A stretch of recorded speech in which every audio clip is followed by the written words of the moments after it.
Greetings, everyone. My name is Raghav Saraf, and I'm a first year student at Shivnada University. And before anything else, let me be clear about one thing. I'm not here as an expert, I don't claim to be. I'm not someone who has worked in government. I'm not someone who has spent years studying public policy.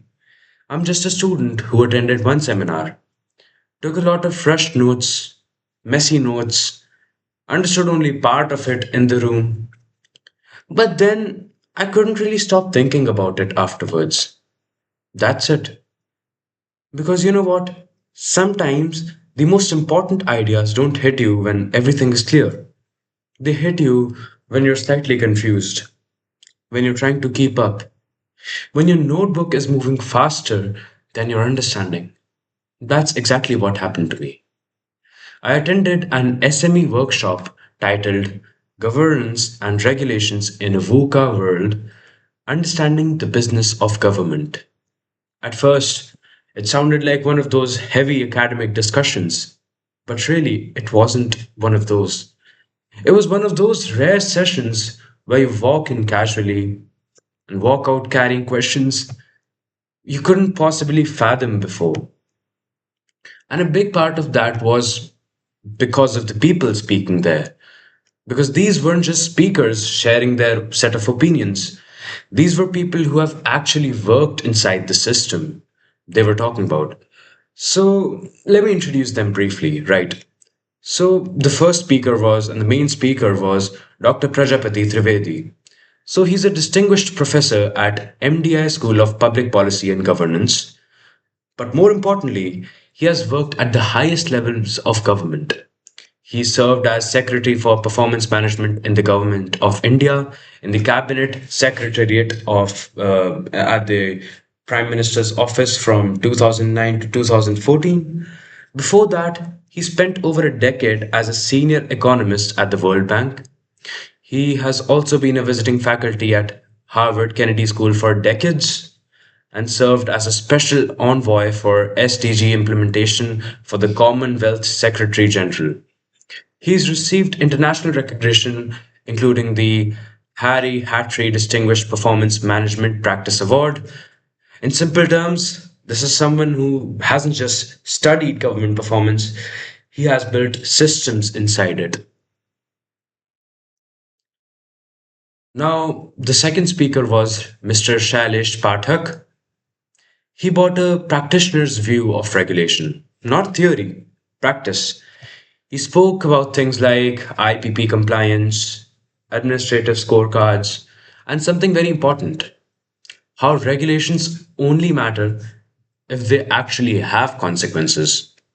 His focus was simple but sharp. A rule without enforcement is not governance. Now, the third speaker was Lavish Bhandari.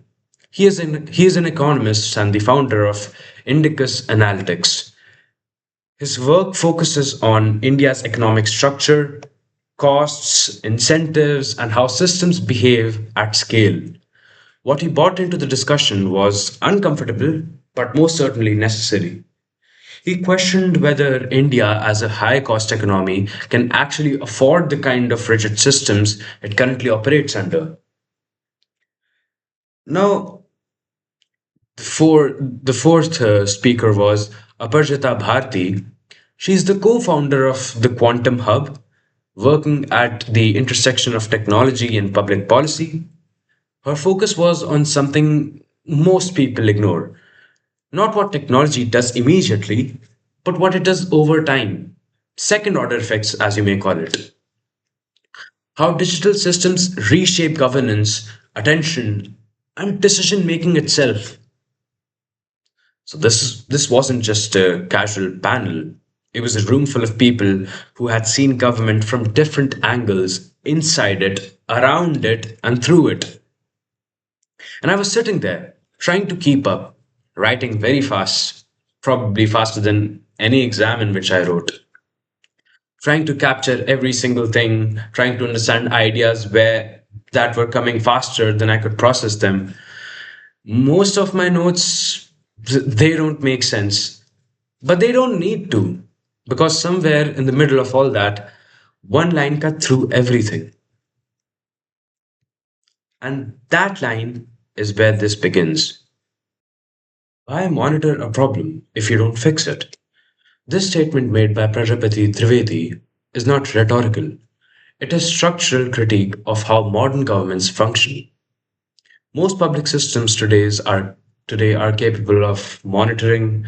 They collect data, generate reports, build dashboards, track indicators. But monitoring without corrective action produces no outcome.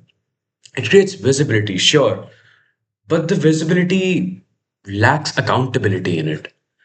The system becomes aware of failure, but no one is responsible for resolving it. That distinction is central. Monitoring answers what is happening. Let's say, let's say the crime rates in Dadri, Uttar Pradesh has risen by 50% this year. Okay, that's just a factual statement. But who is accountable? Who is responsible? Who is allowing the crime rates to go up? That is not what monitoring answers. Now, performance management answers what is being achieved and who is accountable. So, let's take this case, for example. So, the accountability perhaps might go to the police department. The accountability might go to the private guards of various associations. Perhaps not really. Mostly the police department. It talks about that. Monitoring just gives a factual statement. Okay, this is happening, but there's not really a solution when monitoring is being done. Now, the absence of this second, that is the performance management, is the core problem. After the seminar, I examined this issue in detail through multiple sources. First, the GAP monograph, GAP meaning generally accepted performance principles, which is a Commonwealth Secretariat publication by Prajapati Trivedi and Mark Holzer. The objective of this work is to establish generally accepted performance principles, a structured framework equivalent to generally accepted accounting principles in accounting. It is basically is its objective was to measure the government performance in a way the financial performance of various profit making institutions is done through GAAP, that is the generally accepted accounting principles. Now, the key argument here is precise. There is no universally accepted method to evaluate government performance. As a result, performance becomes very subjective.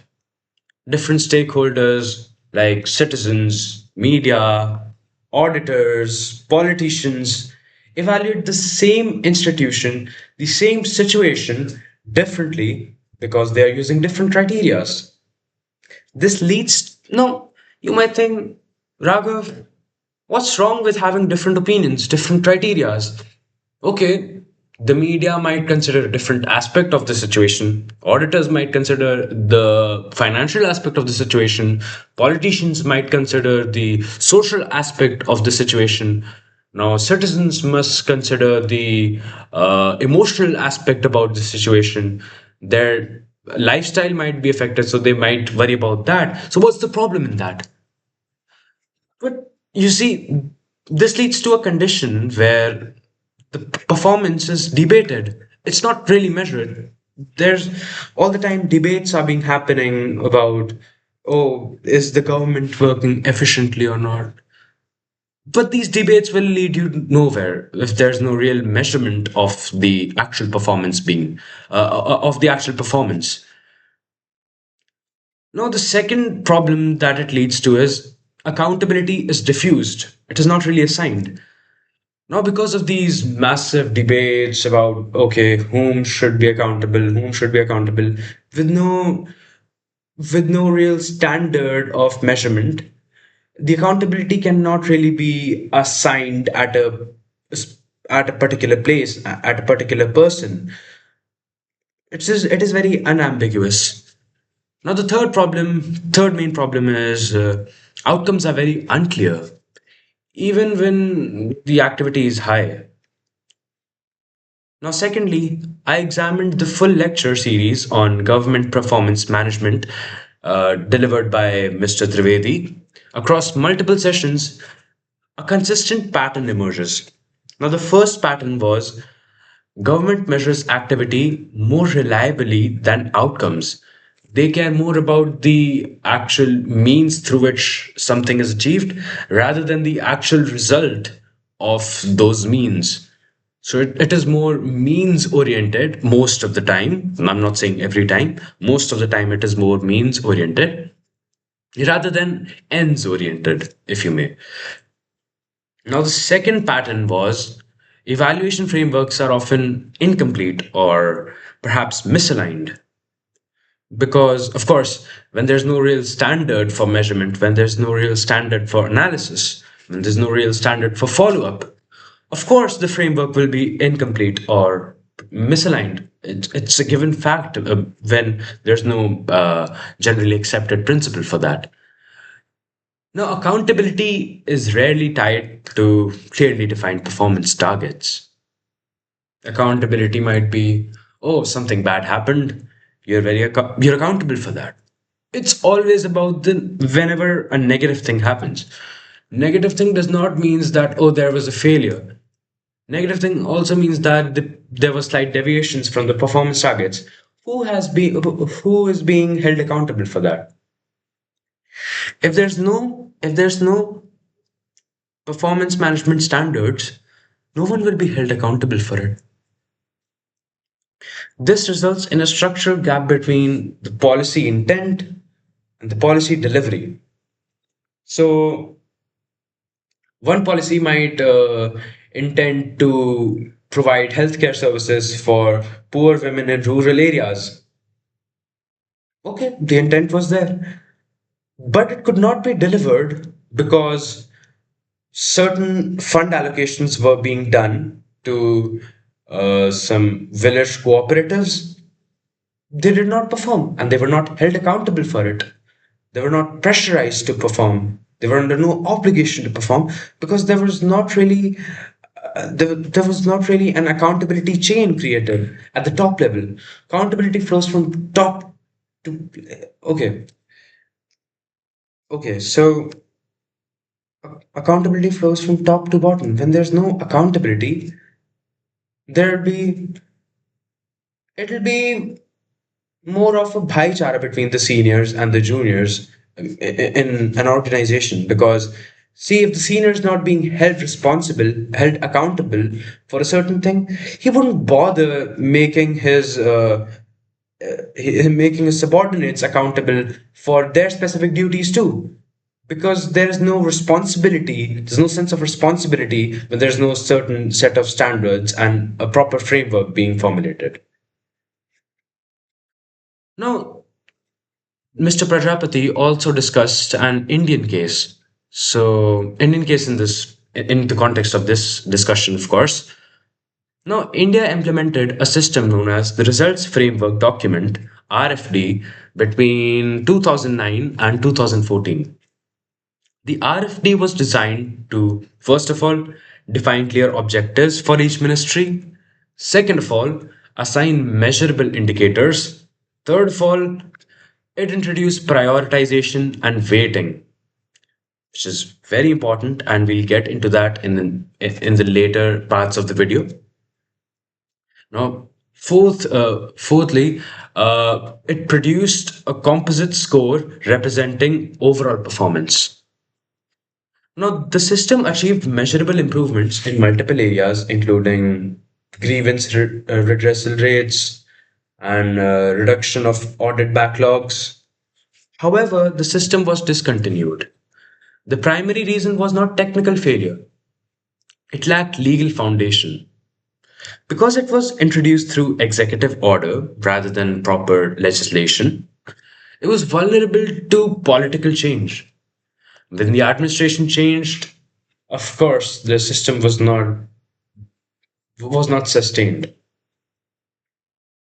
Now, one noteworthy aspect that was covered too was the Bhutan case.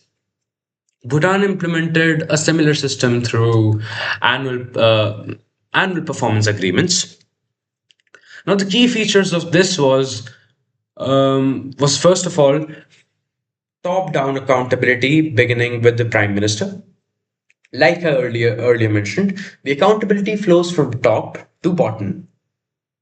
So, in the annual performance agreements, the accountability flew from prime minister, the secretary, the other heads of certain divisions, certain sections, certain tasks, flew down and down and down. So it created a proper framework of accountability, responsibility, so that work is actually being done and work is not being avoided by any of the superiors or any of the subordinates. Now, second feature it highlighted was full coverage across ministries, districts, and local governments. Now, sometimes when a law is passed, the overall coverage is not sufficient. But in the annual performance agreements, there was full coverage even at the local level, even at the city level, at the state level, at the central level. There was full coverage, leading to proper implementation of the annual performance agreements. Let's say it couldn't. Let's say there was ambiguity in the districts part of it, then the whole chain gets disrupted, right? If there's no proper coverage in the district's aspect, then there'll be no proper coverage in states aspect, as the reports will be very vague, ambiguous, it'll be very incomplete, insufficient. It will lead to various operational inefficiencies of the plan too. So coverage is a very essential aspect of it. Now, the third feature was integration with budgeting and human resource evaluation. Of course, HR system is quite important in this, and we'll be diving deeper into this in the later parts of the video. This is just for introduction purposes for the viewer, so that of course you guys know that what is the flow through which we'll go through in this video. Now, the fourth feature was that there were regular review cycles and transparent reporting of this. So, unlike India, Bhutan maintained continuity of the system across political transitions. This demonstrates that performance management systems are viable when first accountability is clearly assigned. We've talked about this for way too long now. I don't think I have to elaborate on this more. Leadership is directly involved. It is also very important. The leader is not held accountable, then the whole plan goes to waste.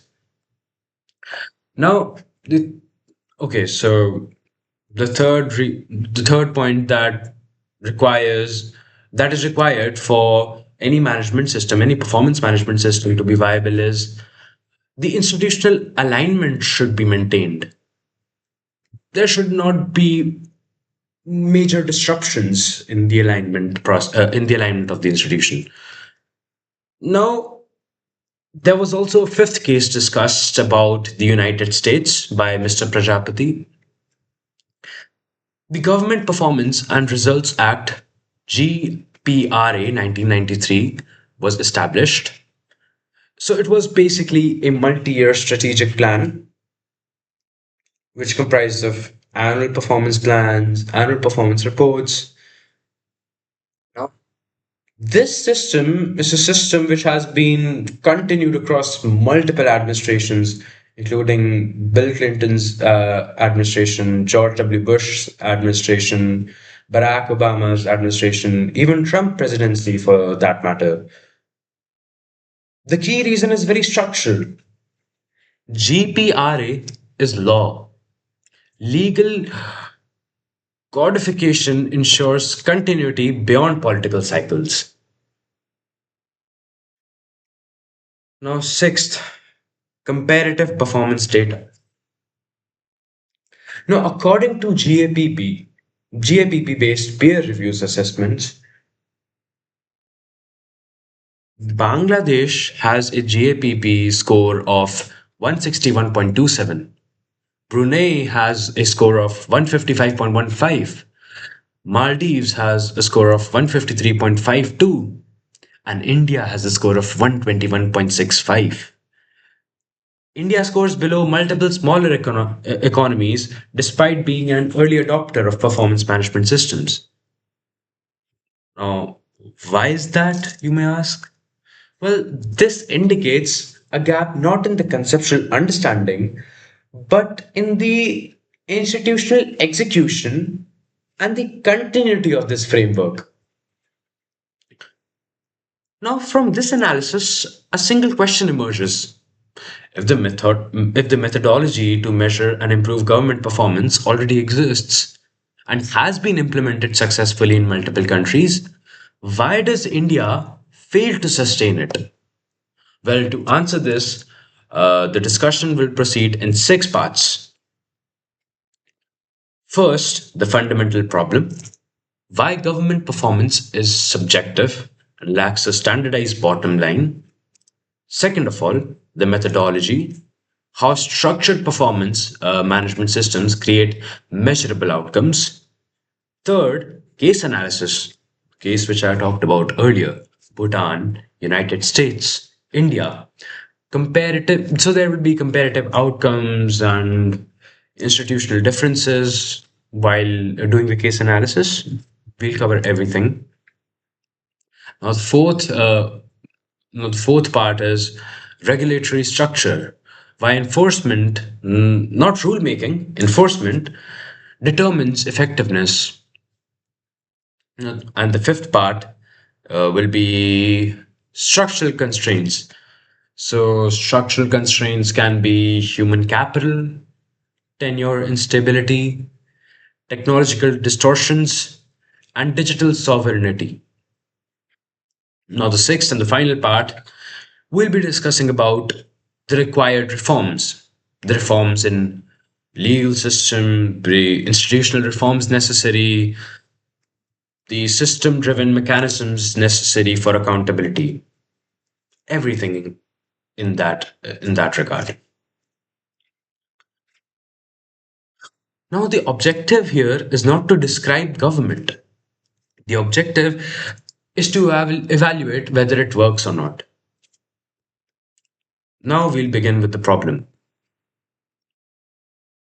Now, to begin with, we'll discuss about how the private sector has a bottom line and the government sector does not. Now, the fundamental distinction between the private and the public sector is not complexity, it is measurability. In the private sector, performance is anchored to a bottom line. If a firm reports a profit of, let's say, 350 million, that number is not open to interpretation. It is derived using generally accepted accounting principles and verified through external audit. The combination of standardized methodology and independent validation produces consensus. Now, disagreements can exist, but only within a defined boundary. The debate is constrained by a shared framework. In contrast, the public sector has no equivalent shared framework, no equivalent set of accepted principles.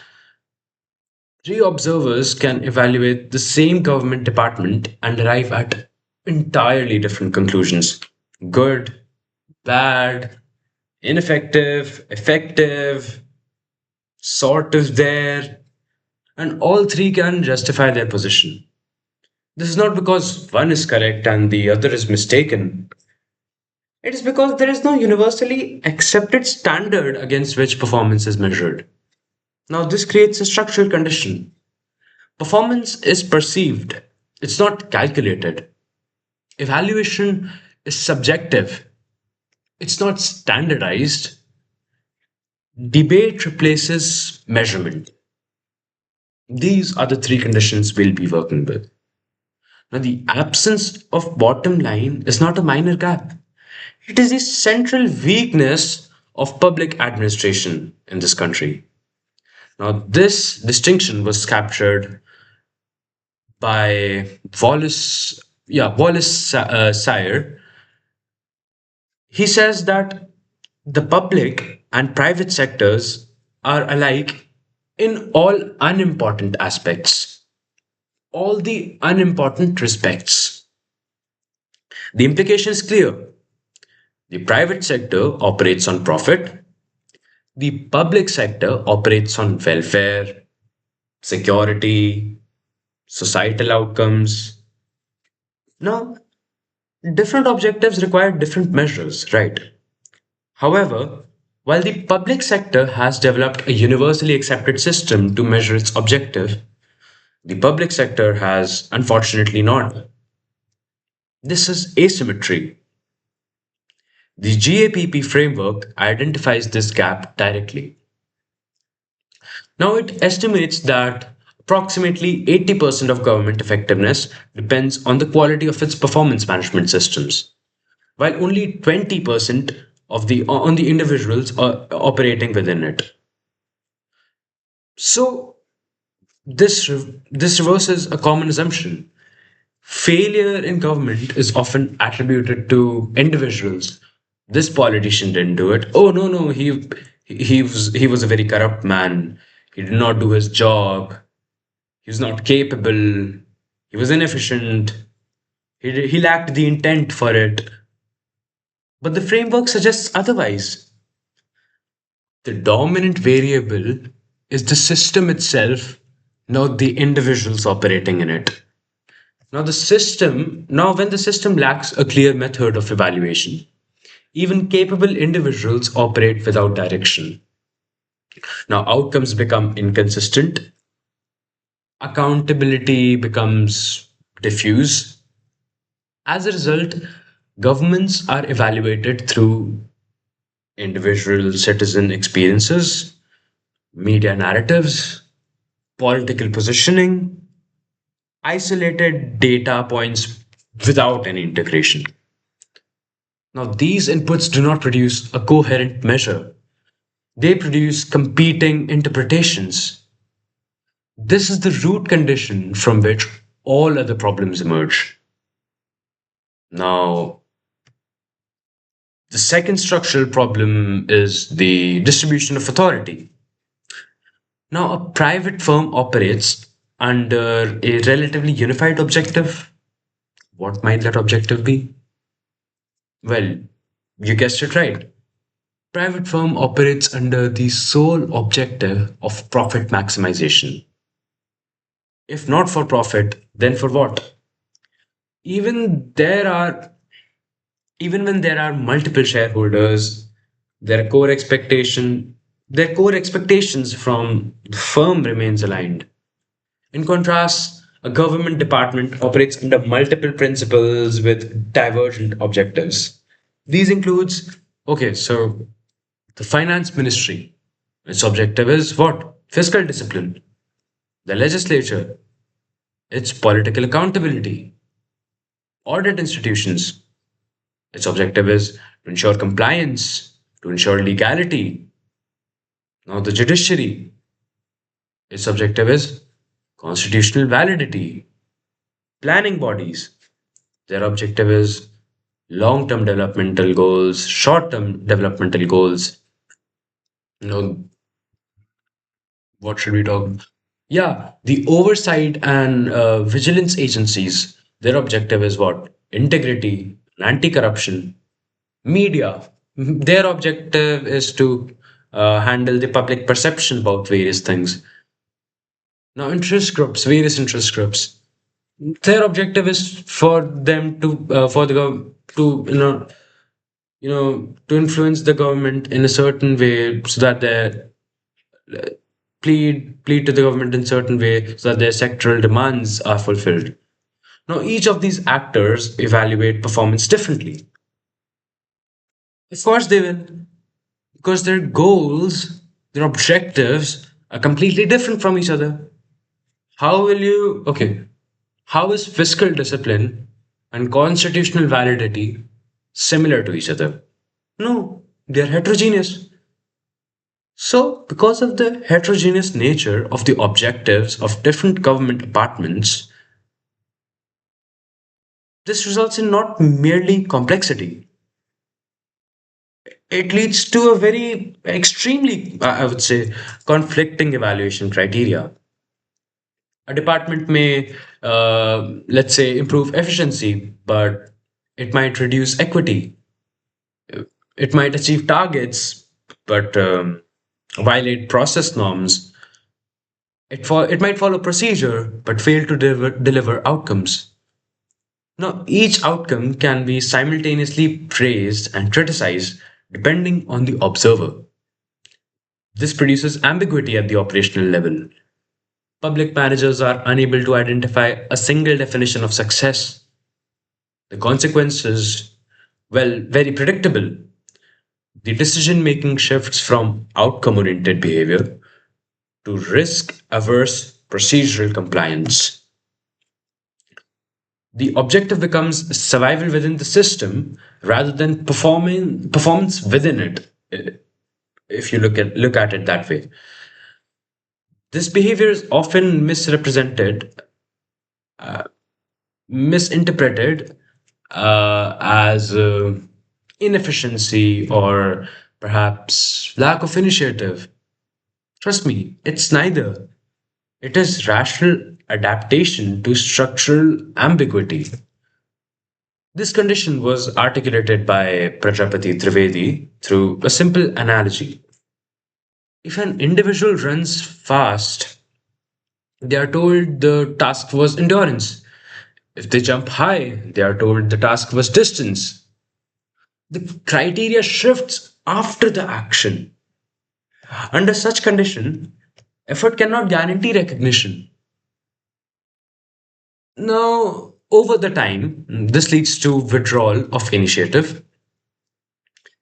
The public servants default to following rules strictly,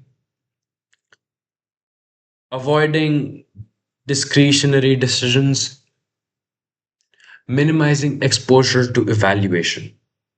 This is not corruption. It is stable equilibrium within a system that does not define success clearly. The observation by Nandan Nilekani reinforces this structural burden. In the private sector, decision making requires alignment with a limited set of stakeholders, them being namely management board, the board of directors, the investors, the government in some cases, if in certain sectors, not all the time, but in the public sectors, decision requires alignment across various places, political leadership, bureaucratic hierarchy, legislative scrutiny, judicial oversight, public opinion, media narratives. The cost of coordination increases very significantly. The time spent on consensus formation, the time it's mostly spent on consensus formulation only, rather than actual execution of the problem. This reduces the system's capacity to deliver outcomes within the defined timelines. Now, taken together, these two conditions define the fundamental problem. One, no standardized measure of performance is there. Second, no unified objective is there across the stakeholders. Now, without resolving these, any attempt at reform remains partial. The system lacks both a clear distinction and a common metric to evaluate progress. This is why performance in government remains in the eyes of the beholder only. Now, once you understand that performance is unclear and the objectives are, well, quite conflicting, there's a third problem that naturally emerges. Accountability disappears. Now, this is what's called the not my syndrome. And it's exactly what it sounds like. Whenever something goes wrong, no one owns it. Everyone just passes it, if you understand what I'm saying. Now, Prajapati Trivedi gives a very simple example using Air India. Air India says that Oh, well, we can't operate properly because the Ministry of Civil Aviation interferes. They decide the routes, they decide the aircrafts, they, they decide the operations, they decide everything. The ministry says, no, no, the decisions are all political. It's not me. It's not me. It's the politicians. The politicians say that, oh, no, no, that it's not me. We are we are only responding to the public demand. We are for the public. We are the public. Now, the question which arose initially from the public, it revolves from Air India to ministry, ministry to politicians, and politicians, well, them being politicians, of course, they quite amazingly shift the problem statement from the defaulter, which might be the problem itself, Air India's operation, towards the people itself. Now, the people will say, what? Oh, the system is broken.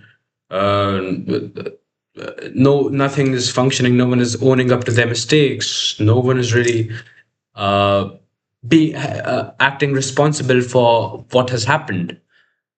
So this is what happens, and in this kind of a situation, then according to the not my syndrome. So where does the responsibility land? Well, as some of you may have correctly guessed it, it lands nowhere. Yeah, it just keeps moving in circles and again and again and again. Well, that's the system, not failure of individuals. A system where accountability is diffused by, well, the design itself. And once accountability becomes unclear, performance becomes irrelevant. Because if no one is responsible for outcomes, then outcomes don't determine anything. This shows up in smaller ways too. From, I think I wrote this in my seminar notes, individual performance plans, also known as IPPs, they exist. But well, are they followed? Absolutely not. Why, you may ask? Same reason. If no one is held accountable for whether the plan is actually executed, then the plan is nothing but paperwork. And it doesn't stop there. Even regulators, the people who are supposed to enforce rules, are often not evaluated themselves, which creates another gap. Who regulates the regulator? This is where the idea of an administrative scorecard comes in. If the regulators are not mentioned, they operate without consequence. And once again, the not my syndrome extends upwards. And to be clear, this is not just an Indian problem. You'll find this pattern in governance systems across the world. Developing countries, developed countries, underdeveloped countries, you'll find it every single place, at every single place. But what makes India's case most severe is that there is no strong structural mechanisms to stop it. No system that forces accountability to settle somewhere. So now you have essentially three layers of failures. No clear measure of performance, no agreement of objectives, no ownership of outcomes. At that point, the system doesn't just struggle, it stabilizes around inefficiencies. Now I want you to step back and look at the countries globally. You can roughly divide them into two categories. First, countries where the gap between what is promised and what is delivered is small. Now, secondly, the countries where the gap is large. And there's no mystery about which group performs better. Of course, the countries where the gap is small perform significantly better because the targets are being consistently achieved. Now, here's the uncomfortable part. In today's world, ideas are not scarce. If a country wants a good education policy, it can find one. Health policy, same. Economic developmental strategy, also available. Military strategy, also available. Information is not the constraint anymore.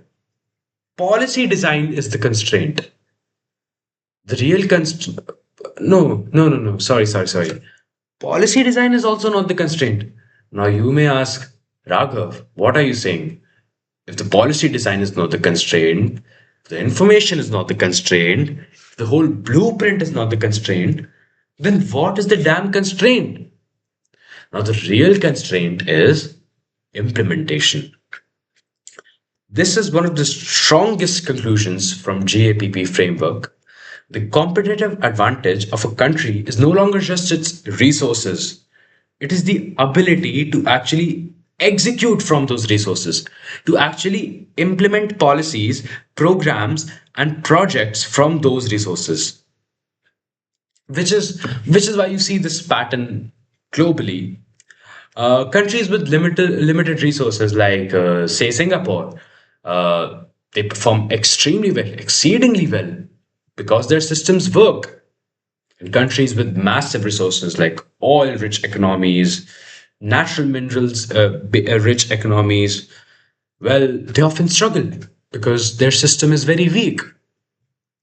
So the race between nations is not just about who has more; it's about who can deliver better.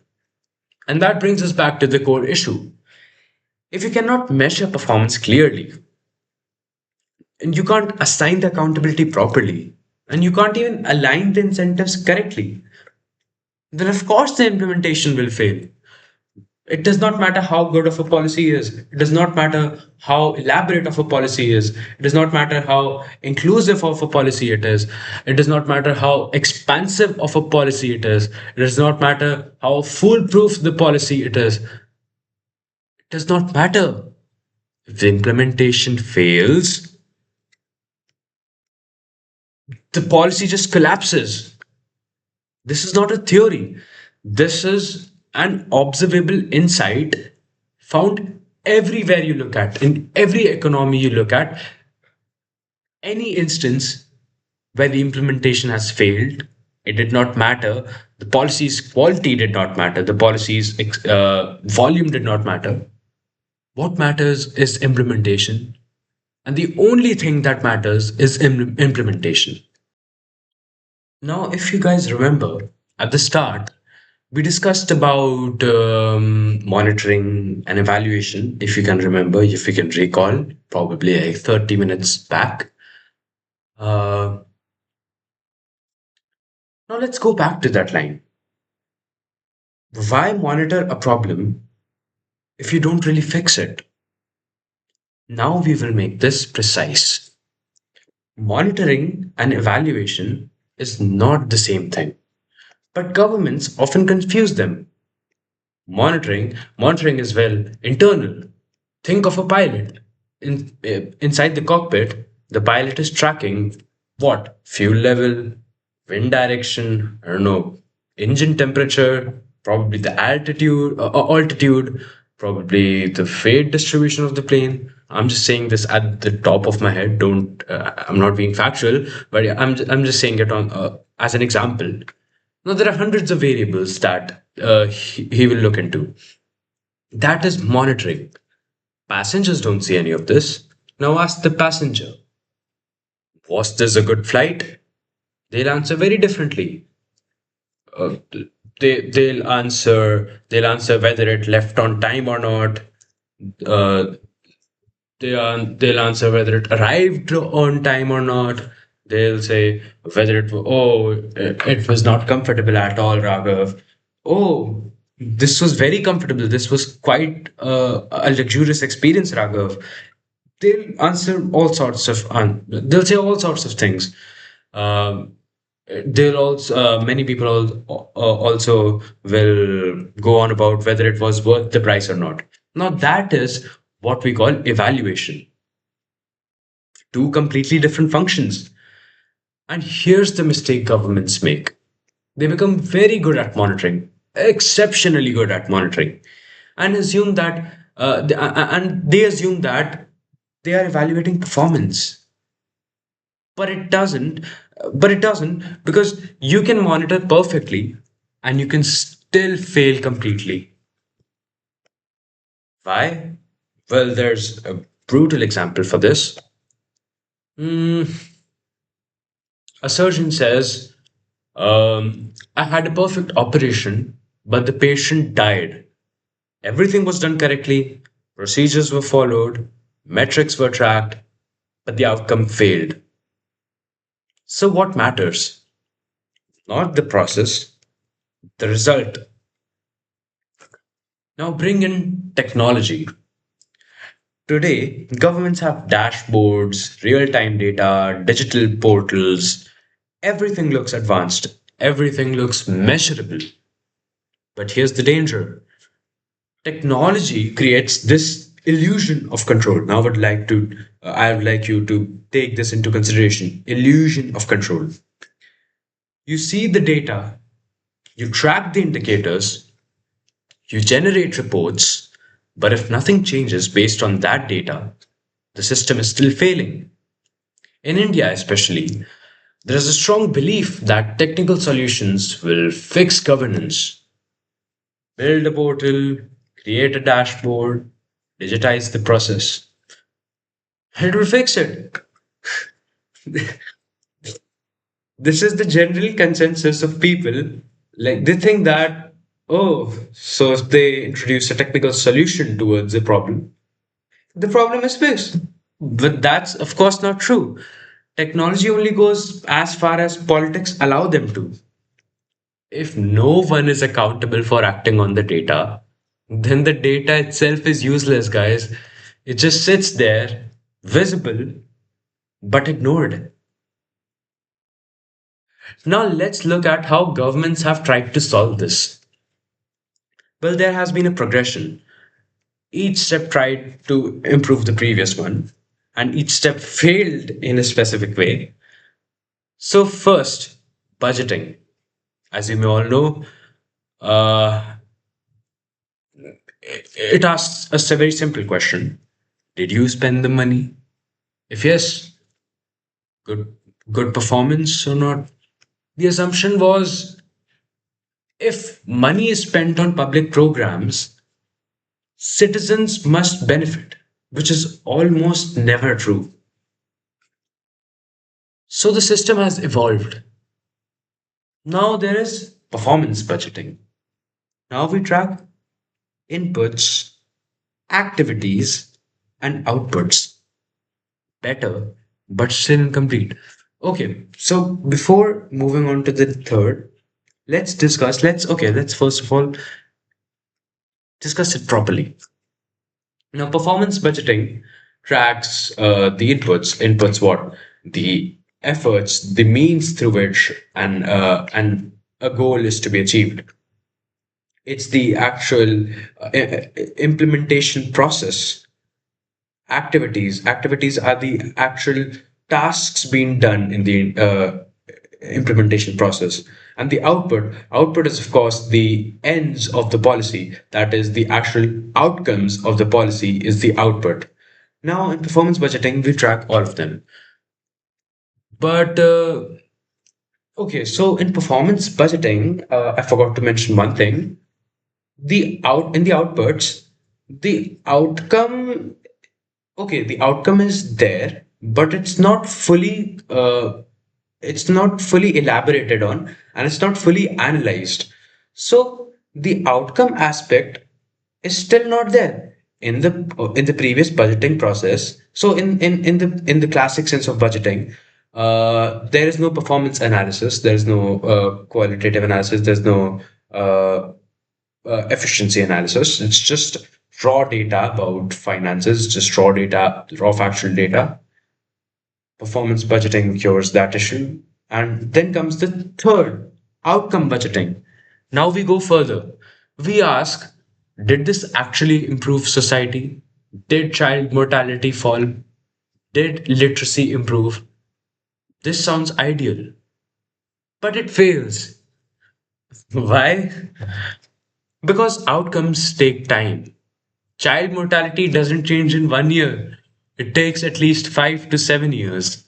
But by that time, officer has already been transferred, which who was assigned to this task. The political scenario has changed. Many things happen in that duration. So now you cannot really hold anyone accountable because of the changing nature of the whole scenario. Then another problem arises. What is that, you may ask?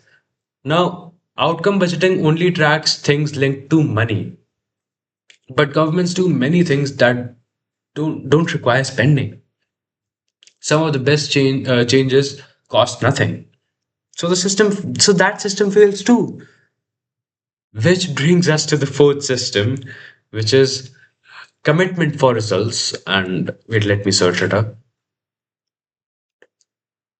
And it is also known as performance agreements. And of course, the one we discussed before, framework document. Different names, but the idea remains the same. Now, this is the first system that tries to define the performance completely. Not just money, not just activity, not just outcomes, every single thing. Qualitative, quantitative, financial, physical, static, dynamic, every single thing. And the name doesn't, okay, so the name doesn't matter. As Prajapati Trivedi puts it very correctly, a rose is a rose, is a rose. Structure matters. Now, why did all the previous system fail? Three reasons for that. First, no prioritization. A manager is given 15 tasks. He may complete 12. Now, is that good or bad? Depends on who's judging. If the boss likes you, 12 out of 15 is good job. If the boss doesn't, the three you missed were the most important. Just because the boss don't like you. So yeah, same performance, different judgment. This destroys motivation many a times because effort does not guarantee fairness. Now the second now, now the second flaw is no prioritization of indicators. Now, what is that, you may ask?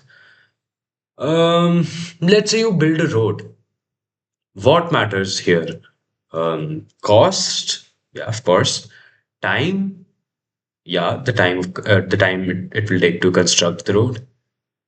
Quality, yes, very much.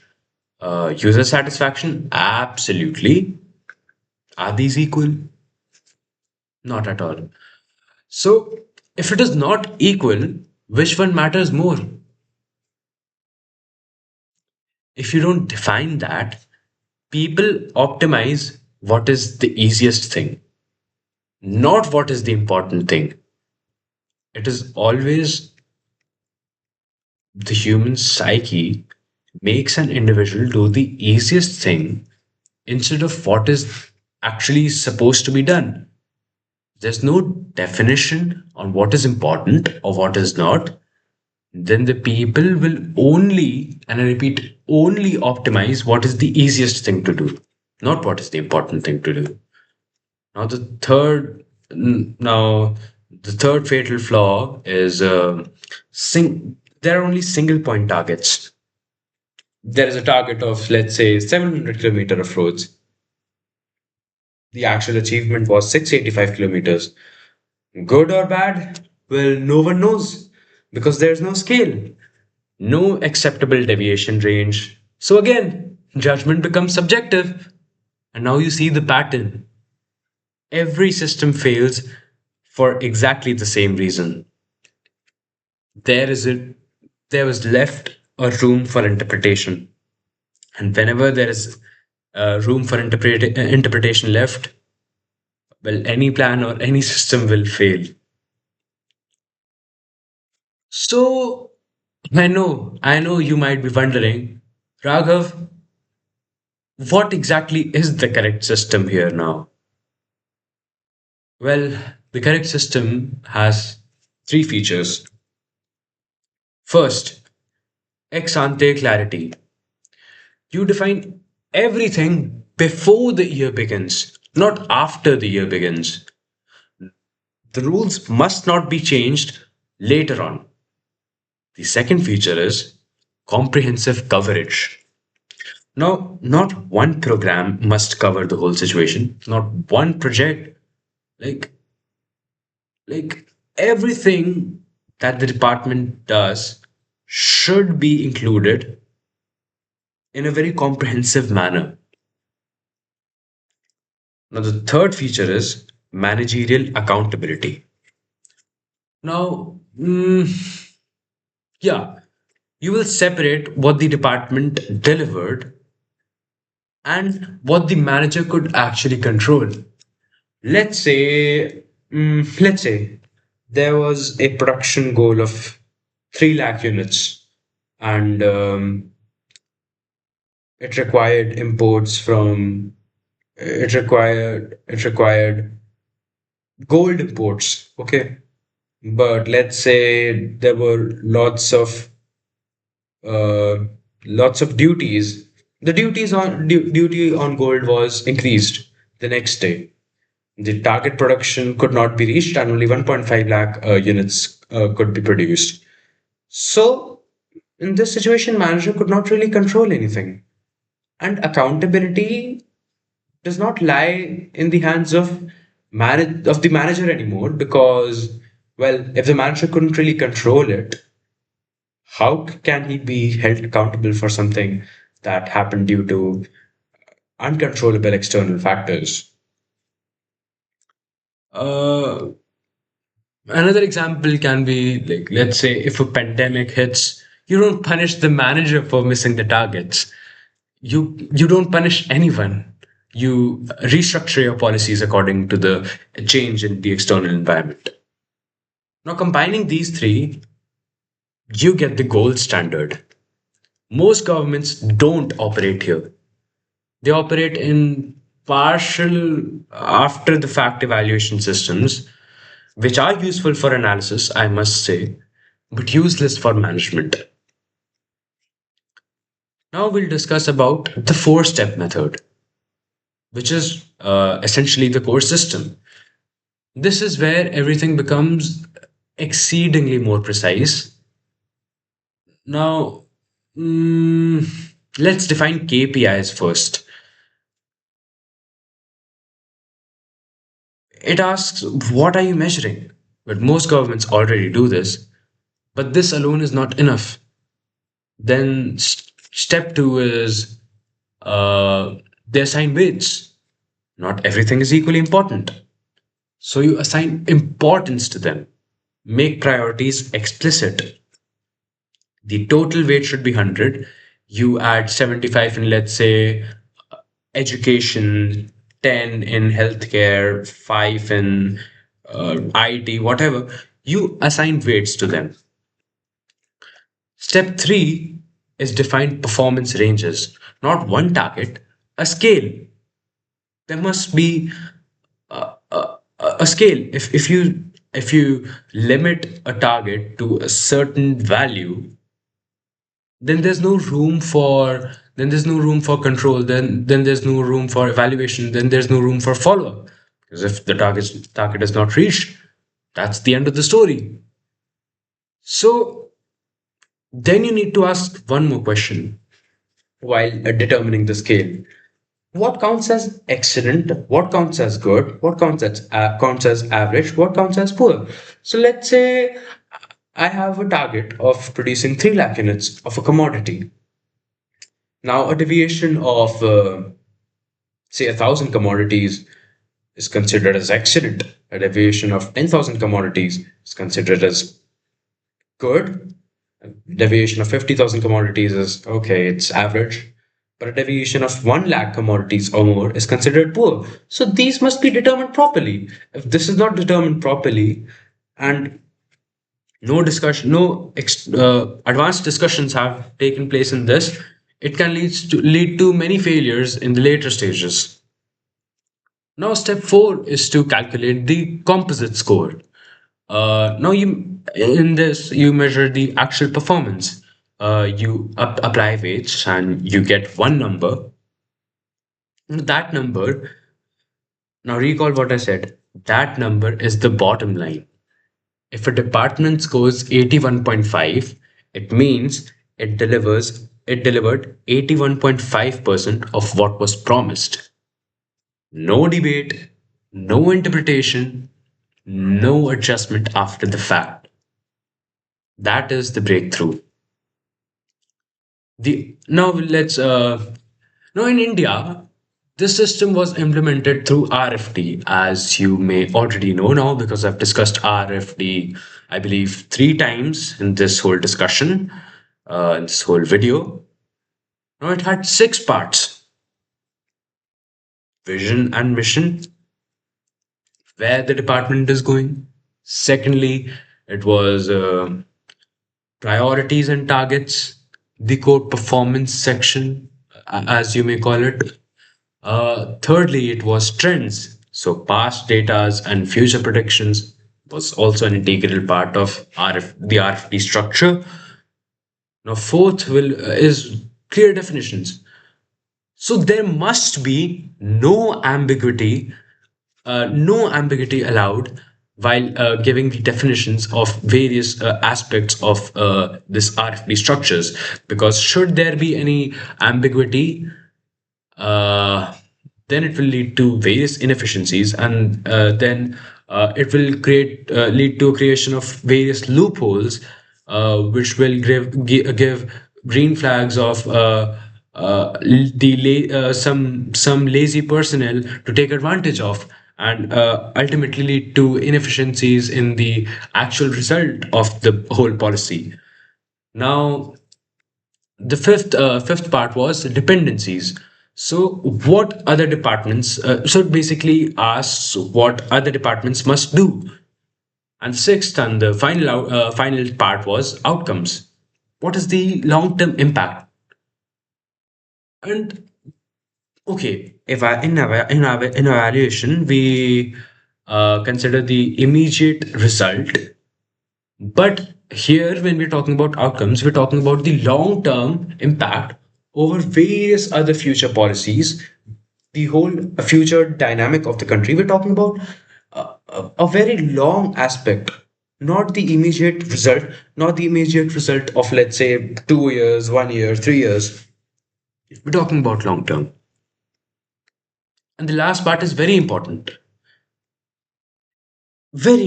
because outcomes are tracked, but they're not used to judge annual performance. Now understand this clearly. Every government follows a chain: inputs to activities, activities to outputs, outputs to impact, outputs to outcomes, outcomes to impact. I'll say it once again. Inputs leads to activities being done. Activities being done leads to an output created.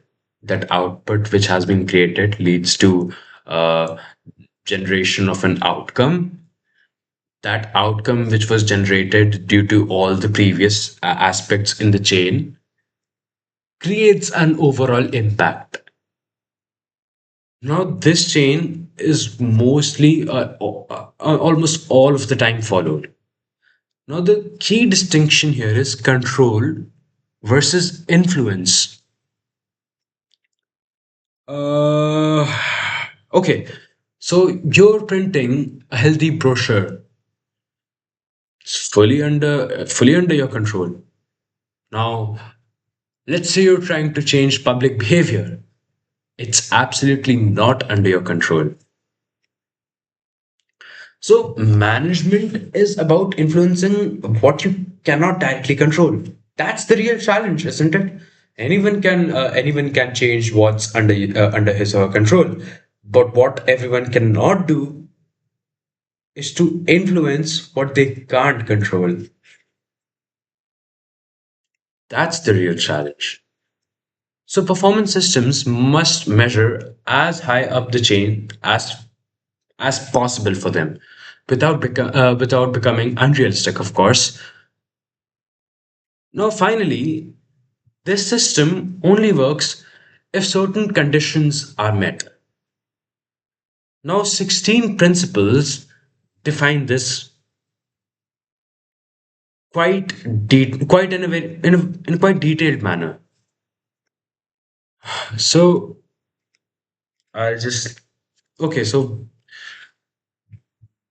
it is not in the scope of this video to elaborately discuss on these principles. Uh, I'll just state the principles and I'll make sure I create a specific video explaining these principles in great detail.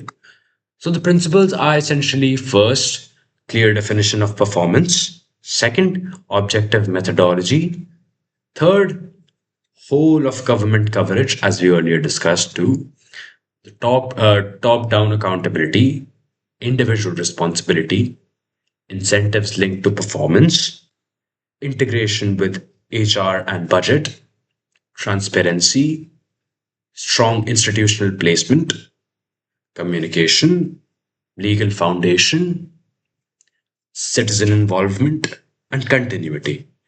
Now, I know this must sound like a bunch of technical jargon. Trust me, it does sound like a technical jargon. But in my next video, I'll make sure to actually explain this properly. Now, when we miss any of these, like any few of these principles, the overall system weakens. Miss many, well, the system collapses. So now you see the full picture. The system exists, the methodology exists, the tool exists. The problem is not invention. The problem is implementation. And that is where we go next. Now, step back from the mechanics. Forget the formulas, tables, frameworks, every single thing for a moment. If a government is functioning well, what does it actually do consistently? Well, there are 9 patterns, not theories, habits. First is they focus on systems. They do not, the main focus is on systems, not individuals. Most people assume that performance depends on who's in charge. That's incomplete, as we earlier discussed. The system explains most of the outcome. 80% is roughly the 80% is the system, 20% is the people. And even within that 20%, leadership dominates. So one strong leader inside a strong system can produce exceptional results. But a strong leader inside a weak system will, of course, eventually fail. Now the second habit is a whole of government approach. So departments don't operate in isolation. Education affects crime, crime affects health, transport affects employment. Now, if each department optimizes itself independently, the system breaks. It breaks at the intersections. Silos are not just inefficient, they're structurally incomplete with real world problems.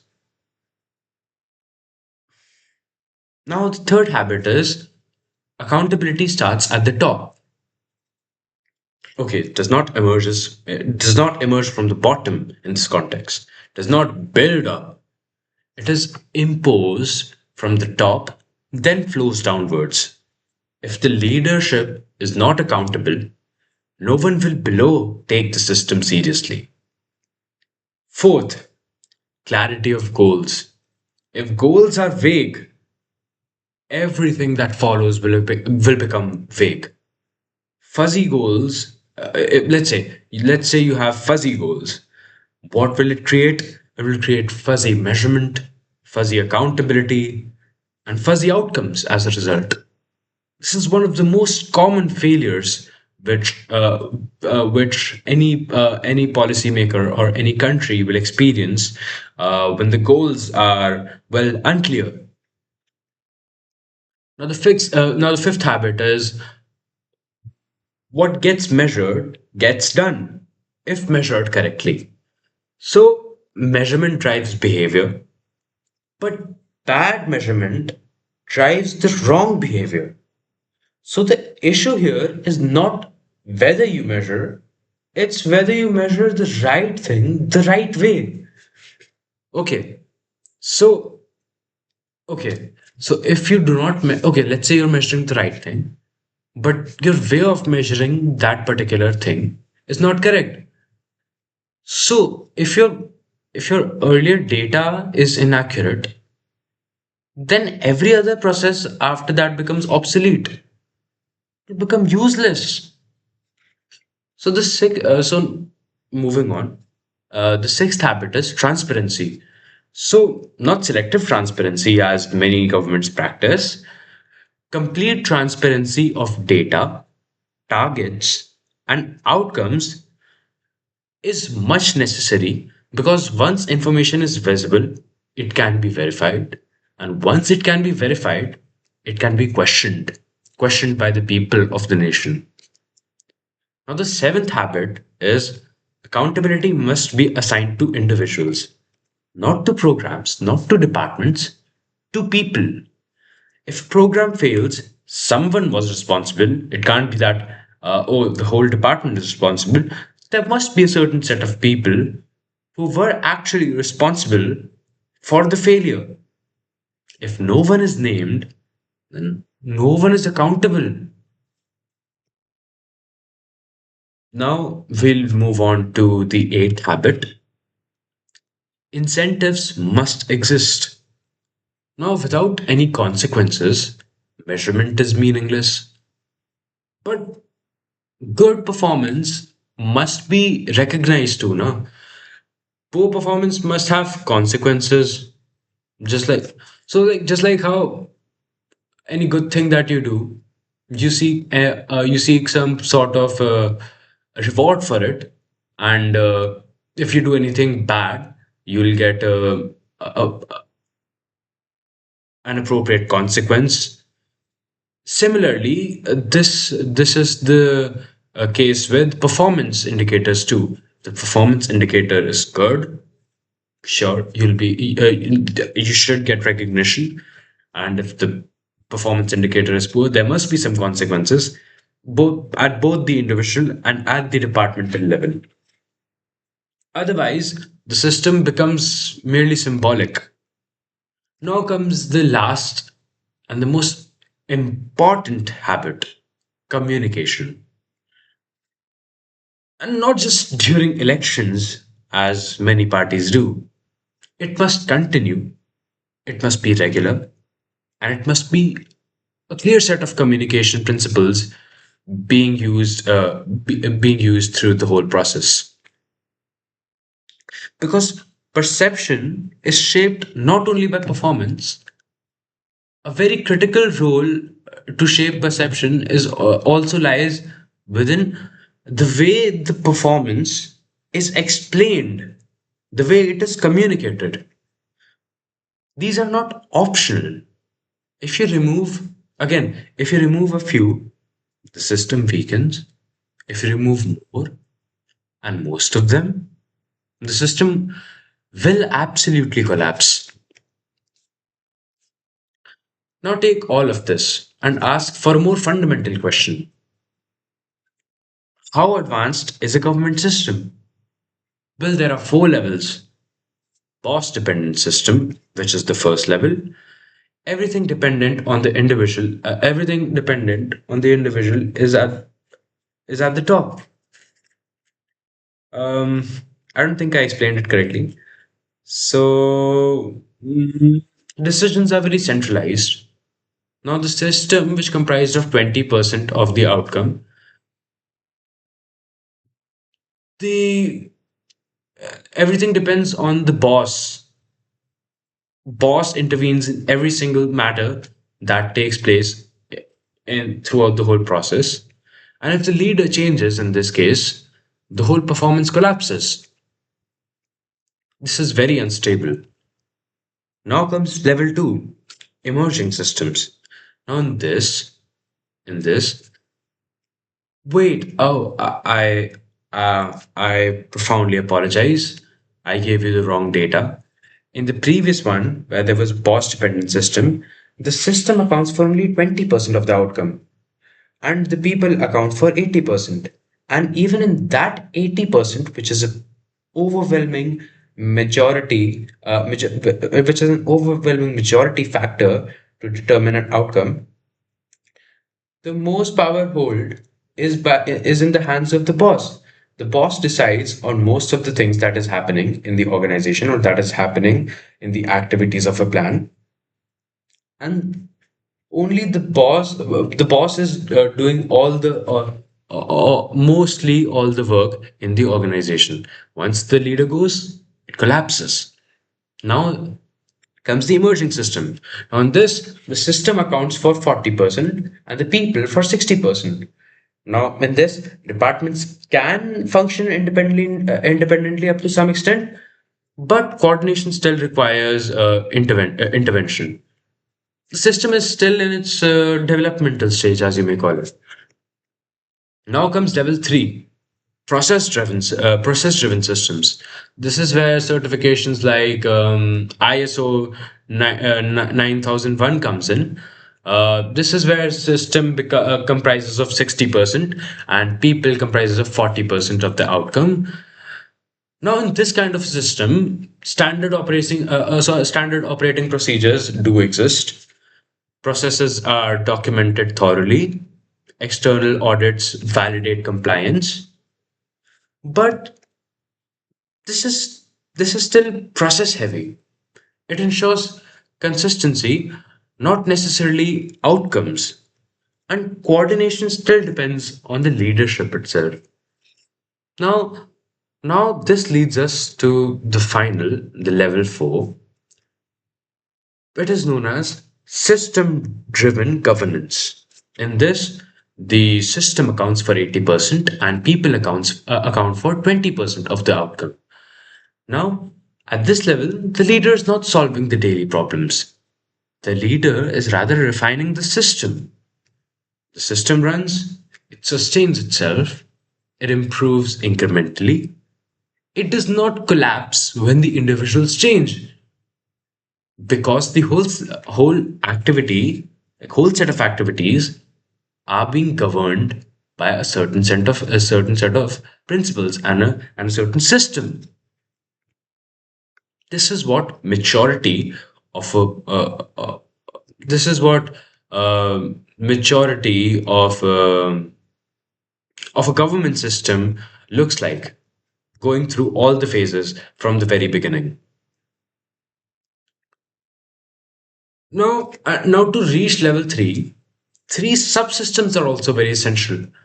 Now, first is information system. You cannot manage what you do not know. So data must exist, right? The data must be very reliable. It must be very accessible. It must be very timely. I think you get my point. And secondly, there should be proper evaluation system. Okay, so data alone is useless, as I've said far too many times. You need a method to interpret it, to convert information to judgment. Now, third is the incentive system. Even evaluation is not enough. There must be consequences, both positive and negative. Otherwise, behavior will not change at all. As a matter of fact, it will deteriorate. Now, okay, so the subsystem goes like information, then evaluation, then incentives. Remove one, and the whole system breaks. So now you see the full machine. It is not abstract, it is not theoretical, it is already designed. So the question is no longer how should the government work? The answer already exists for that. The real question is, why is it not sustained?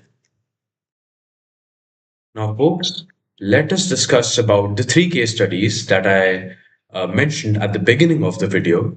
The first case study being the Bhutan case study, second case study being the USA case study, the third case study being the India case study. Now, let's first of all go over with the Bhutan case study. Bhutan is important for one reason. It removes excuses because the system used there is not new, not unique, and not resource heavy. It is the same performance agreement model we've already discussed so far. So if it works there, the question is no longer, is this possible?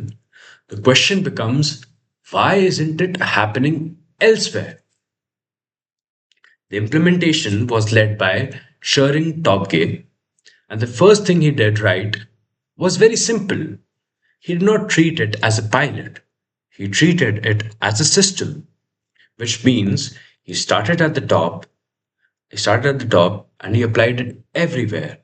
In the first phase, he signed performance agreements with all the ministers and all the district heads. That matters because accountability was not abstract, it was direct.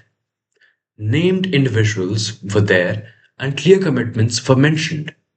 The accountability was no longer ambiguous, the accountability was specifically designated to individuals, it was specifically designated to departments as well.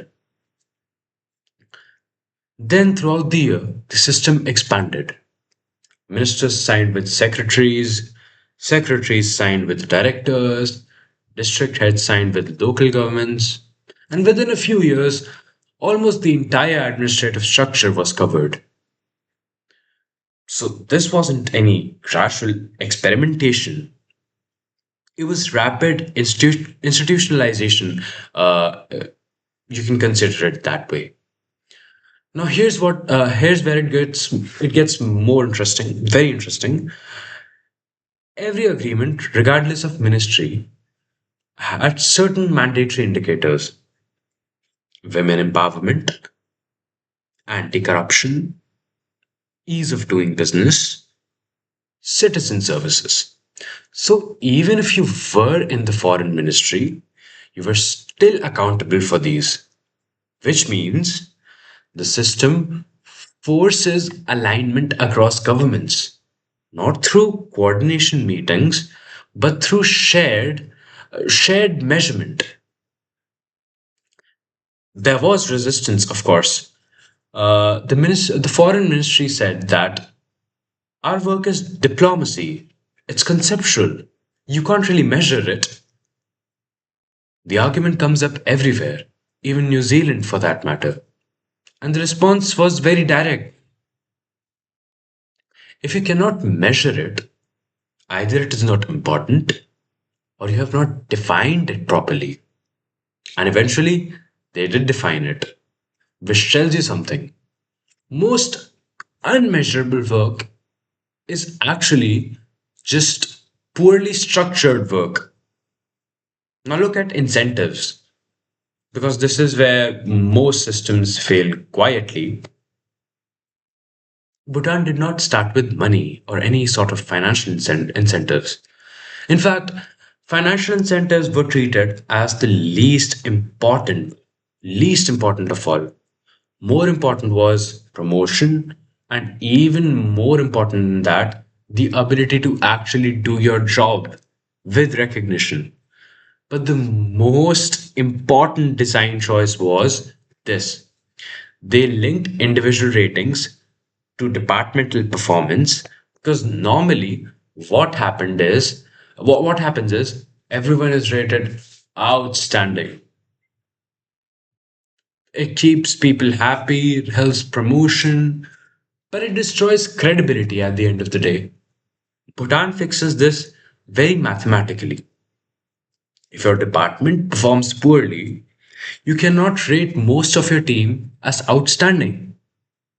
That is absolutely preposterous. You can't really rate a poorly performing team. It's stupid. So now Your performance evaluation depends on the actual delivery, not the perception of it. That one change aligns the entire system. Now, budgeting. Most government decides the budget first. Then they try to deliver the performance within that range only. Well, guess what Bhutan did? Bhutan reversed it. They decided they decided what needed to be delivered. Okay. Uh, then they aligned the budget accordingly, which means that performance commitments actually mattered in resource allocations. That is very rare. Institutionally, the system was placed under Prime Minister's office. So there was no ambiguity about importance too. Communication was not delegated. The Prime Minister himself went to districts, spoke to officials, and used the agreements as a working tool. Now the final point, legal foundation. Bhutan did not pass a law which should have made the system fragile. But guess what? It didn't, because the next government actually continued and went through with it. That tells you something far deeper. Systems don't really survive. Okay, they don't only survive because of the law. They survive when the political culture accepts them as a whole. So Bhutan gives you a clean result that the same system that we discussed earlier, when actually implemented, can be sustained, and the most important of all, it actually works. Now let's discuss about the case of the United States of America. Well, this case is most certainly not the cleanest. It is not the most elegant, but it is the most important because it answers a different question. Not can the system work, but can the system survive? So the starting point is 1993. The Government Performance and Results Act, the GPRA, was formulated, and what it did was, structurally it was very simple. It forced the government to operate on three layers. So first layer is long-term strategic plans, the second layer is annual performance plans, and the third layer is annual performance reports. So every agency had to say first, where are we going? What will we do this year? What did we actually achieve this year? This sounds very basic, but this is the first time it was made mandatory across the government, and more importantly, it was made into a law. That changes everything, because once something is a law, it stops depending on who is in power. Like in the case of Bhutan, Bhutan was quite fortunate to have uh, universal political acceptance towards a certain towards this these set of principles. But in the case of US, when a law was passed, this factor of a certain political party actually disagreeing with this ideal and not continuing forward with it, this idea becomes obsolete, because now it is mandatory for any of the political party in power to exercise these things. Now look at how it evolved. Under Bill Clinton, the focus was on building the system, creating performance information, generating data. But then a problem emerged. There was a lot of data, but nobody was using it. So, under George W. Bush's presidency, the focus shifted again from supply to demand. Now, he introduced program level evaluation tools, scorecards, traffic light systems, red, yellow, green.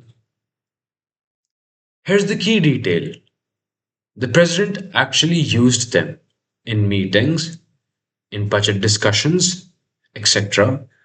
So performance data moved from reports into decision making. Then, under Barack Obama's presidency, the system became more refined. They introduced agency priority goals, cross agency goals, quarterly reviews. This is important because government problems are rarely confined to one department. So they created legal mechanisms to work across agencies. Then, under Donald Trump, the system was not dismantled, it was continued, even strengthened in certain parts. And that is the key observation. These administrations are not aligned politically, they disagree on almost everything, but they all use the same performance system. Why? Well, of course, because it was not an option, it was law. That is the entire lesson of the US case. Not design, not leadership, not innovation, continuity, and continuity through the inevitability that is created because of this set of principles being formulated, this performance system being mandated under law. Executive systems can be built very quickly, but they can also disappear with the same speed. Now, legal systems, they move slower, but they survive. And once a system survives long enough, it becomes part of how a government operates. Then it ceases to be a reform, it ceases to be an experiment. It is just the new default. That is what the US achieved. Not perfection, but permanence. Now, if we discuss about India's case, well, it's the most frustrating case of them all because everything worked and then it stopped. The system existed. It was built at the highest level of the government, led by Prajapati Trivedi between 2009 and 2014. The instrument was the results framework document, as we earlier discussed, I believe now four times. And structurally, it was very sound. It followed the exact model we discussed, defining the objectives, assign weights, create measurable indicators, produce a composite score. But unlike most reforms, this one scaled. In the first year, 59 departments, then 62, then all 80 central government departments, and beyond that, hundreds of subordinate units. Even more interesting, states adopted it voluntarily. Acr- Across political ideologies, states were adopting it voluntarily, which tells you this was not being forced like in the case of US. There was demand for this. Now look at the results. Not claims, just raw data. No, grievance redress went from around 50% disposal to nearly 100%. Audit objections, well, it reduced dramatically. Backlogs got cleared. Solar capacity, it increased without any new policy, without any additional funding. Scholarship coverage, it expanded. Again, no new policy. So what changed? Policy didn't change, money didn't change, the execution changed. This is the strongest proof in the entire discussion. If you measure properly, performance improves. Now, the contradiction: public perception did not improve. One widely cited evaluation rated government performance at around 39. The RFD system showed scores near 89, almost no correlation. So internally, Internally, the performance improved. Externally, people could not really feel that improvement happening, which means measurement existed, but communication and citizen interface did not.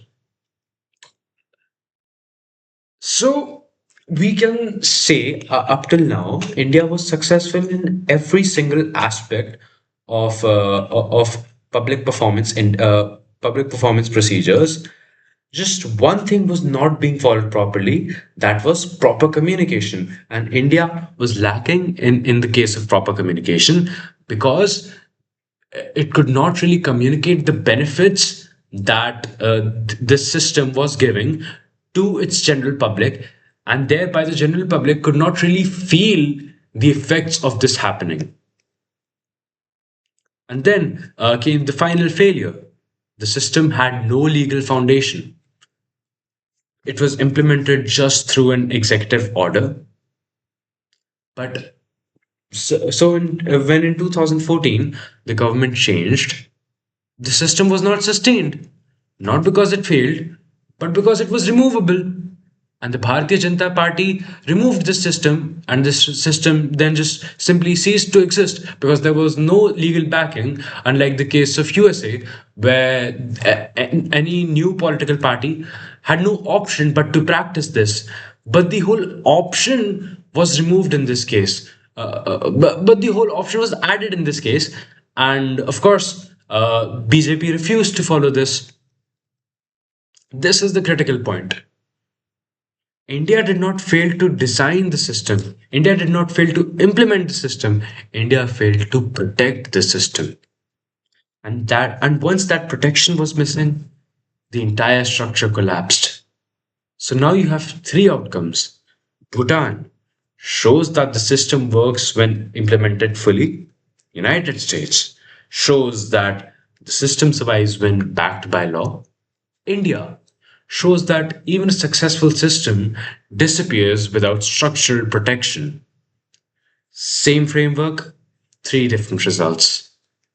And now the problem becomes sharper. We are not asking what should be done. We already know that. We are asking why is it not sustained and what prevents it from being permanent. That is where we move next. So, in order to answer the question of why doesn't this performance policy sustain itself, we must ask one critical question: why solutions fail even even when they work? So, for that, we need to understand several problems. So, the first problem we will understand is the human capital problem.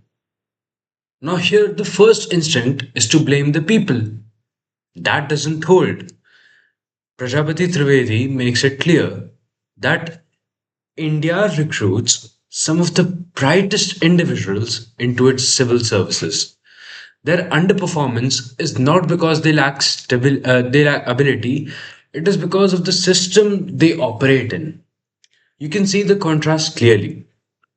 The same individuals perform at the highest levels globally, but inside the system, their performance drops significantly.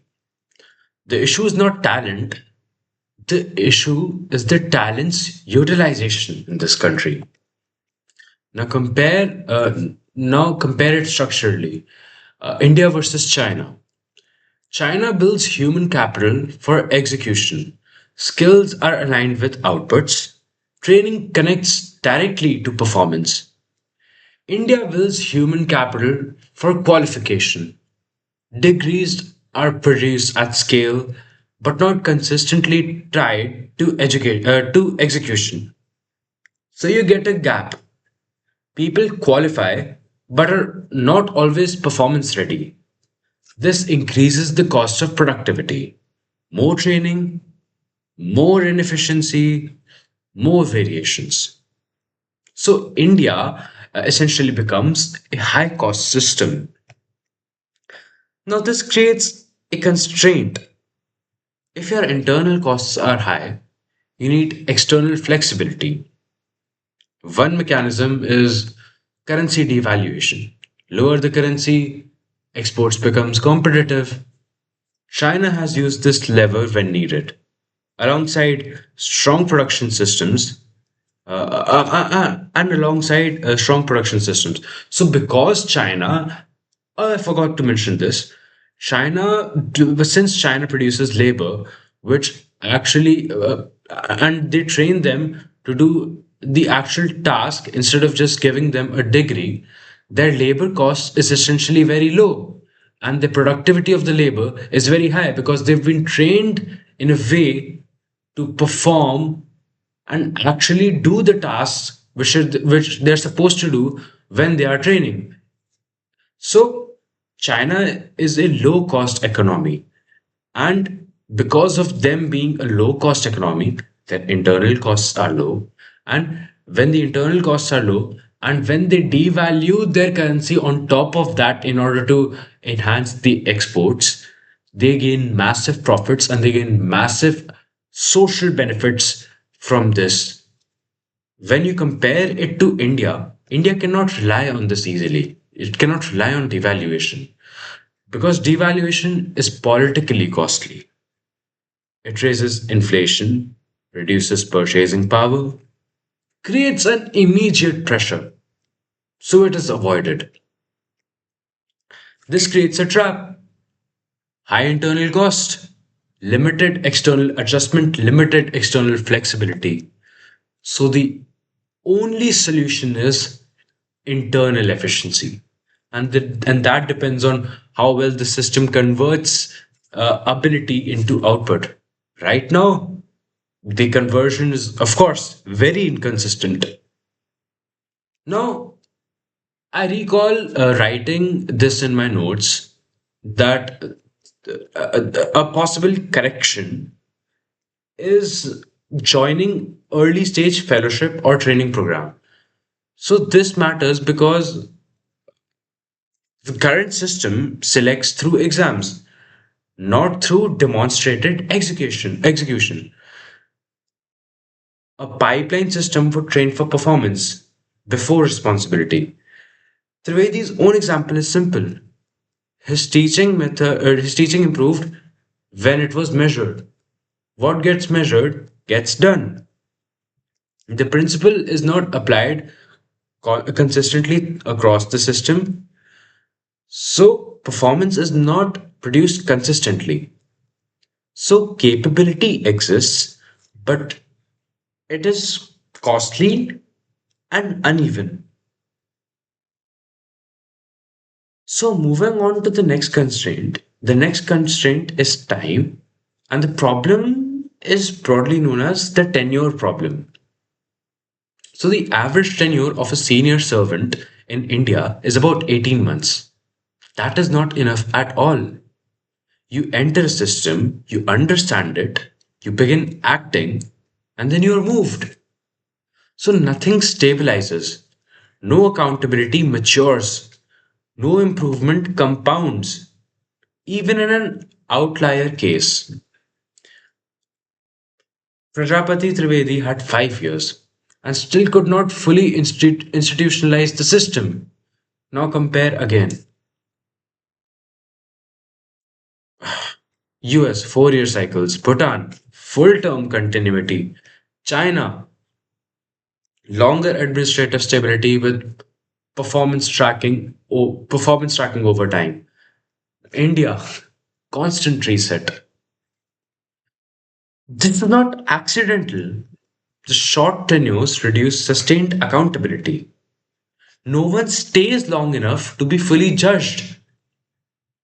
So capability is uneven and continuity is very weak. So the next question that arises is, are incentives aligned at least? And the name of this problem is the pay commission failure loop. Now look at the incentives because this is where the contradiction becomes very obvious. Every pay commission has made the same recommendation: increase salaries and link them to performance. Fourth, accepted. Fifth, same. Sixth, explicitly questioned the failure, but still not implemented. It's still okay. It questioned the failure. Yeah, it is failing, but nothing was implemented. Seventh, got repeated again. So the pattern is consistent. Salaries increase, performance linkage is promised, performance is never clearly defined. Incentives are never implemented because the definition is very ambiguous. Now, that is not a technical problem. We already know how to measure performance. The issue is political because once performance is identified and defined, you create winners and losers, and that disrupts the internal balance of politics. So the system avoids defining performance to avoid the consequences of it. And without consequences, performance management remains symbolic. So incentives are weak, accountability is unstable, but there is another layer. Even when performance improves, it is not recognized. Now, there's another problem that not even a problem, there's another failure that the Indian government has been experiencing. It's the communication failure, as we've already discussed before. India shows this very clearly. Measured performance was 89, public perception was 39. No correlation. So performance improved internally, but not externally. Because citizens don't evaluate their systems through internal metrics, they evaluate through experience. Mr. Prajapati explains this as what matters is first, service experience, second, grievance handling, third is responsiveness. Grievance redress becomes critical because this is where failure is tested. If that interaction fails, the overall perception collapses. And when the perception collapses, the public faith has been tarnished. Now, add leadership. Communication depends on the top. The leadership does not communicate. The performance remains invisible. So even if the reputation is not tarnished, the people do not know, the people do not feel the change that is happening, then there's no real use of these uh, performance frameworks. And in India, this invisible problem has been occurring, and this ceiling has been existing for the past many years. In Bhutan, it didn't because the prime minister directly communicated the performance commitments. Say, the system was same, but the way of communication was quite different, which created a different perception, and invited the support of majority of the people. Unlike in the case of India, where the information was not communicated at all, and even if it was communicated, the communication was highly inefficient. So now the focus shifts. We've already understood what is broken. The question is what actually needs to change for any of this to hold. The first requirement is, and it is non negotiable, the system has to become a law. Because without a legal foundation, everything else remains temporary. We've already seen this. In the United States, the performance system has survived multiple administration, different ideologies, different priorities because it was written into a law. Not because every leader supported it, but because it could not be removed easily. India made the opposite choice. The system was implemented through executive order. So when the government changed, the system disappeared. That is the core failure. So if anything is to change, it begins here. A formal legislated government performance management framework. One that makes performance agreements mandatory, assigns accountability to named individuals, integrates with budget and HR decisions, and make results publicly visible and very transparent. Without this, everything else will repeat. But even a system backed by law is not enough. because measurement without consequence does not change behavior. This is where India has constantly failed. For decades, performance linked incentives have been discussed, but they have never been implemented. Not because the method is unclear. The method is very straightforward. Measure the performance, classify it, and attach consequences. We've already seen this work. Public enterprises improved when incentives were introduced. South Korea saw a shift from losses to profitability. Kenya exceeded targets immediately after implementation. So the mechanism works. The resistance is not technical, it is structural. Because once performance is defined clearly, the difference becomes visible. And once differences are visible, equal treatment becomes difficult. And that is where the system, that is what the system avoids. B- Bhutan solved this in a simple way. It linked individual ratings to departmental performance. If the department underperformed, you could rate everyone underperformed. You could not rate everyone as outstanding. So the real issue is not design; it is the unwillingness to attach consequences. Now, even with law and incentives, one more condition remains: where the system sits. Because management only works when it sits at the center of power, not at the edges, not as a side mechanism. We've already seen this pattern. In the US, it is tied directly to the executive core, right? In Bhutan, it sits under the Prime Minister's office. In India, during implementation, it was correctly placed at the top. So the placement was not the problem, sustainability was. Now add one more layer: oversight, independent oversight. No, external experts, not part of the current system. Uh, okay, because without this, two things can happen: targets get diluted, and continuity breaks when officials rotate. An independent advisory structure fixes both.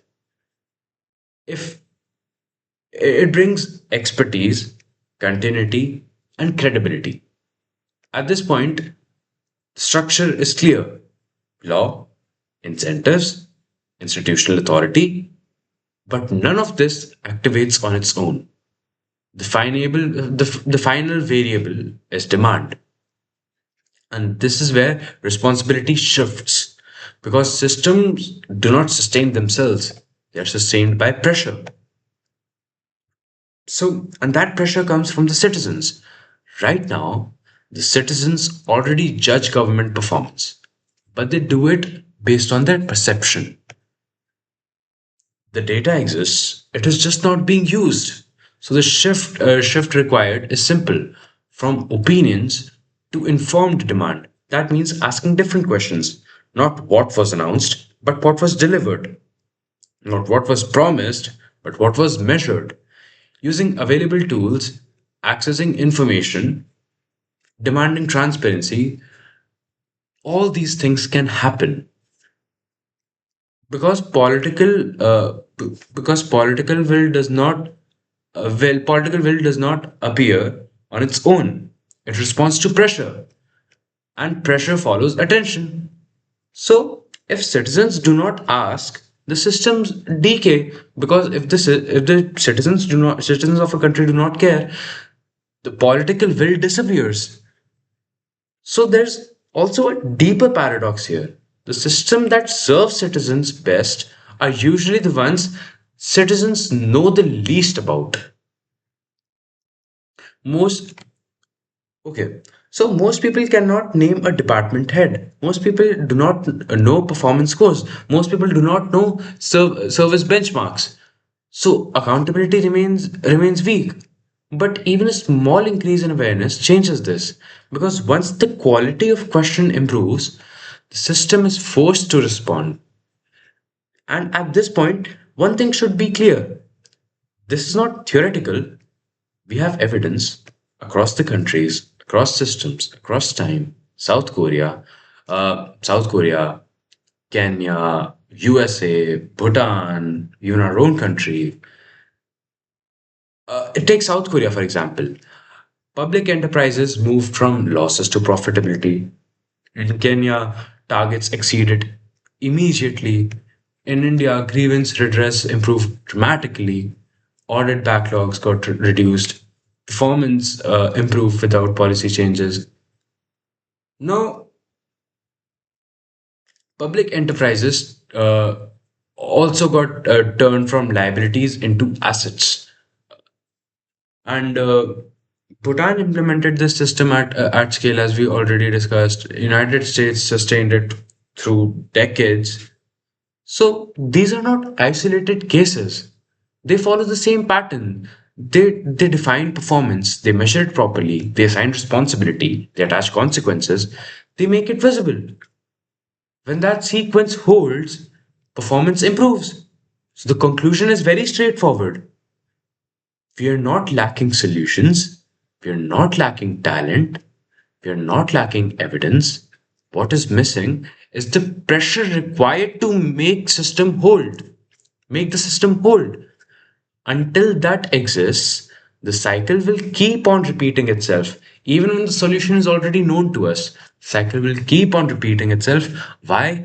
Because the citizens of this nation are highly unaware about what is going on in this country, and the quality of questions and the level of questions being asked are very rudimentary. And when the understanding of these systems, of these performance systems, are more widespread among the citizens, there will be more there will be more questions asked. There will be more answerability from the department's side, and the overall efficiency of these systems will improve over time. Before closing, it's important to acknowledge where this came from. This wasn't built in isolation. It began with a seminar that introduced ideas to me which I didn't quite fully grasp and understand in that moment. But I just couldn't ignore it afterwards. So I want to thank Prajapati Trivedi for laying the intellectual foundations behind much of what you guys heard today, especially on performance management and accountability systems. And also Mr. Shailesh Pathak and Lavish Bhandari, along with Aparjita Bharti, for expanding the discussion into regulation, cost structures, and the role of technology in governance. What came out of that room wasn't clarity, it was discomfort. And this entire conversation is an attempt to resolve that discomfort by understanding how systems actually work. If you've stayed through this, then you're already doing something most people don't. You're already paying attention to how things are structured, not just how they appear at face value. And that by itself changes the equation. That's it. Thank you very much.